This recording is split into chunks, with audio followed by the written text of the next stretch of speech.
मुझे तो आपका एक्सप्रेशन बड़ा अच्छा लग रहा है नाविका जी, डर वाला एक्सप्रेशन खासकर देखकर मैं भी डर गई। लेकिन नाविका जी एक डरिए बात मत, बताइए। आपको नहीं चुनाव लड़ना है, मुझे नहीं। नहीं, आपका एक्सप्रेशन देखकर एकदम डर वाला एक्सप्रेशन देखकर थोड़ा सा मुझे भी डर लग गया आपका एक्सप्रेशन देखकर। आपने अपने ही शो में शुरुआती दौर में अभी कहा कि रोहिंग्या रोहिंग्या बांग्लादेशी 4 बार आपने बोला होगा। लेकिन आपने यह नहीं मेंशन किया मैडम कि 2011 से जब भारतीय जनता पार्टी की ही सरकार है और बॉर्डर का पूरा काम उन्हीं का है, उन्हीं के हवाले है सेंट्रल गवर्नमेंट के। और आप अगर बिहार गवर्नमेंट में भी कहती हैं तो 2005 से तो इन्हीं के सरकार है, फिर कैसे बांग्लादेशी और रोहिंग्या आ गए? आप किसको चेक करना चाहते हो? इसे यह भी पूछिए, अगर घर घर जाकर आप वोटर रोल चेक करेंगे, लोगों का नाम चेक करेंगे, लोगों का नाम ऐड करेंगे, जो जिनकी डेथ हो चुकी उनका नाम रिमूव करेंगे, तो 2 करोड़ बिहार वासी आज बिहार छोड़कर बाहर हैं। वो उन पूरे परिवार सहित बाहर रहते हैं वो। आप उनको कैसे ऐड करेंगे? आप क्या उनको निकालना चाह रहे हैं? और जो हर साल बाढ़ आता है, अरे ये ऐसे करके आप मेरे सवाल को नल एंड वॉइड नहीं कर सकती हैं। ऑडियंस समझ रहा है, ऑडियंस मुझे भी सुन रहा है और आपका एक्सप्रेशन भी देख रहा है। मैडम, हर साल जो बाढ़ आता है, करोड़ों लोग डिस्प्लेस होते हैं एक जगह से दूसरी जगह पर। आप क्या बाढ़ वाले जगह पे जाएंगे? उनके बाढ़ में डूबकर उनके ओरिजिनल लोकेशन पे जाएंगे? और बाढ़ का मौसम है, 3-4 महीने बचा। अगर आपको लगता है 3-4 महीने बहुत कम है, बहुत ज्यादा है, ये सब हो सकता है, और 2003 से आप तुलना करना चाहती हैं, तो 2003 के सर्वे में जो इलेक्शन कमीशन गया था, और इलेक्शन में बहुत टाइम था।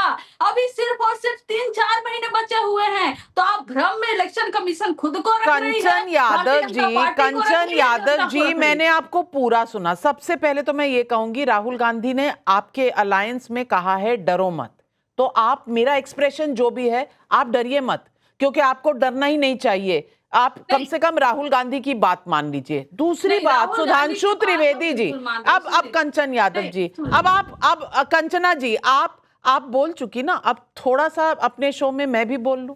सुधांशु त्रिवेदी जी अब ये कह रही हैं कि लोग जो छोड़कर अपना घर बाहर निकले हैं, जो स्वर्गवास हो गए, उनका नाम काटेंगे। ये चाहती हैं कि जो स्वर्गवास हुए उनका नाम ना कटे, वो रहे इलेक्टोरल रोल में। ये चाहती हैं कि जो परिवार पूरे के पूरे कहीं और चले गए हैं वो बिहार में भी अपना वोट रखें, जहां नई जगह चले गए हैं वहां भी अपना वोट रखें।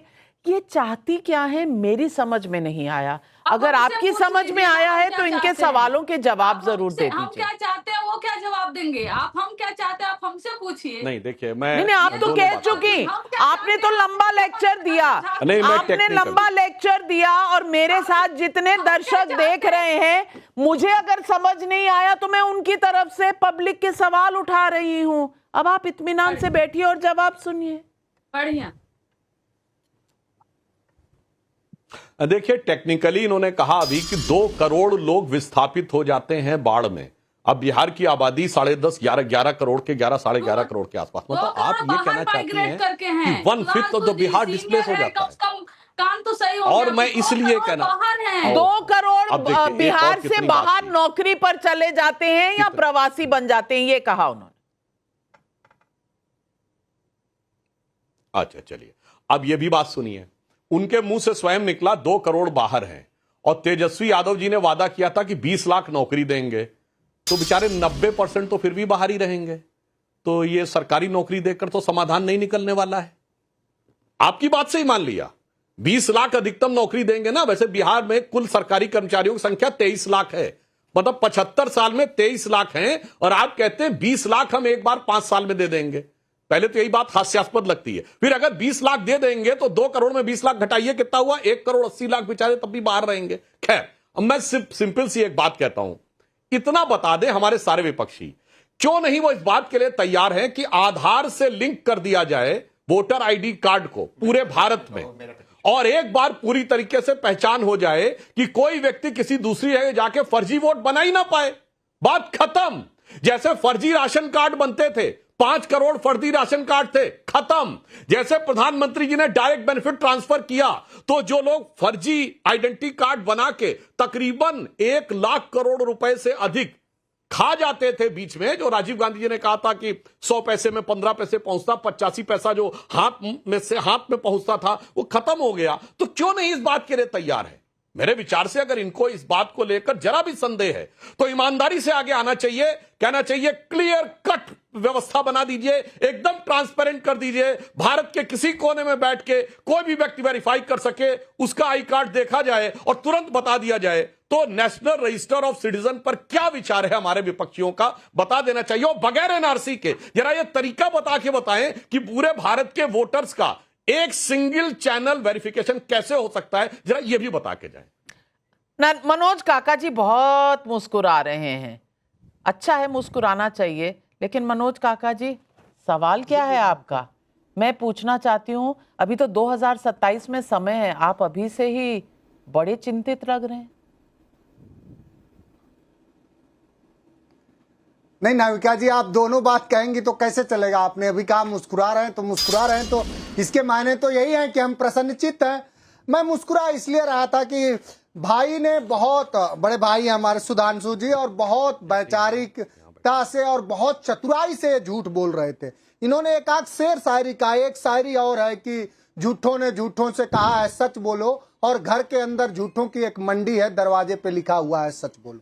इन्होंने कुछ बातें कही, कितना ये चतुर चालाक लोग हैं। किस इन्होंने फार्म 17C की बात करी, इन्होंने ठीक कहा फार्म 17C की मांग हमारी पार्टी ने 2022 के चुनाव में ही करा कि फार्म 17C को पब्लिक करा जाए।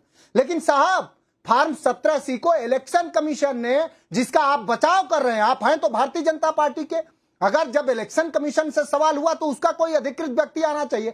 फार्म 17C को देश की इलेक्शन कमीशन ने यह कहने से सार्वजनिक नहीं करा, इलेक्शन कमीशन ने, कि वो हमारे वैधानिक फ्रेमवर्क का चीज है, उसको हम सार्वजनिक नहीं कर सकते। तो आपने फार्म 17C को सार्वजनिक क्यों नहीं कराया? आप यही झूठ बोल रहे हैं। फार्म 17C जरूर भरा जाता है, लेकिन इस देश की सरकार के दबाव में, चाहे जिसके दबाव में, 17C फार्म को इस देश का निर्वाचन आयोग उजागर नहीं करता। एक झूठ आपका ये पकड़ा गया।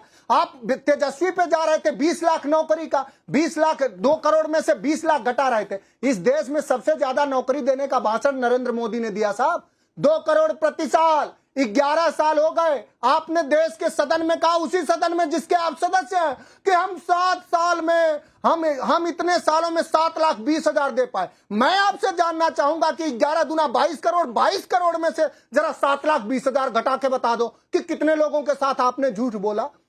जो सवाल यह है कि ये लोकतंत्र जो लोगों का तंत्र है, हमारी जमहूरियत में, लोकशाही में हमारी सबकी ये जिम्मेदारी है कि जहां एक वोट के घटने से कोई सांसद हार जाता है, कोई विधायक हार जाता है और एक वोट बढ़ने से जीत जाता है, उस लोकतंत्र में एडीआर की रिपोर्ट है कि 2024 के चुनाव में जितने वोट पड़े उससे 5,38,000 वोट ज्यादा गिने गए। मेरा तो आप पर आरोप है कि आप हमारा फर्रुखाबाद हरा दिए, हम लोगों को बांसगांव हरा दिए। सबसे ज्यादा अगर आपने धांधली उत्तर प्रदेश में नहीं किया होता तो समाजवादी पार्टी कम से कम उत्तर प्रदेश में ही 50 सीट पर होती। मेरा तो आपसे आरोप है, समाजवादी पार्टी पहला ऐसा राजनीतिक दल है जिसने देश के इलेक्शन कमीशन को 2022 चुनाव के बाद 18,000 मतदाताओं का ऐसा दिया एफिडेविट, जिन लोगों ने कहा कि हम लोकसभा के तो वोट में वोट डाल पाए थे, विधानसभा में नहीं डाल पाए। तो इन सब सवालों का जवाब दीजिए। आप बहुत आध्यात्मिकता से और इधर उधर की बात न करिए।